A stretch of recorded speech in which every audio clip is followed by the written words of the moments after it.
Another very common injury that we see as sports medicine surgeons, particularly in younger patients, are tears of the labrum.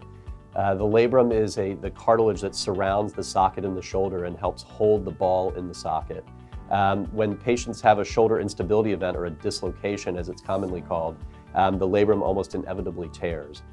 Sometimes we can manage these without surgery, but very frequently the patients will go on and have continued symptoms of the ball sliding out of the socket, and that requires us to do a surgery to repair it.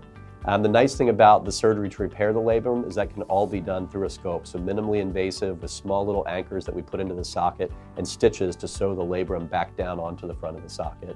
While a challenging injury to manage up front, these patients usually are able to return to all of their athletics with a very low risk of having recurrent injury, but it does take about 4 or 5 months for recovery after that surgery. The sports medicine surgeons at UVA take care of high school athletes and collegiate athletes who have a very high incidence of having shoulder instability.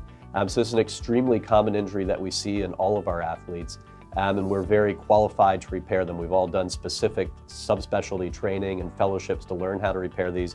We also know when doing just a simple minimally invasive operation is not enough to keep that shoulder stable, and when we need to do advanced surgeries such as moving a piece of bone over or an open surgery to tighten the shoulder.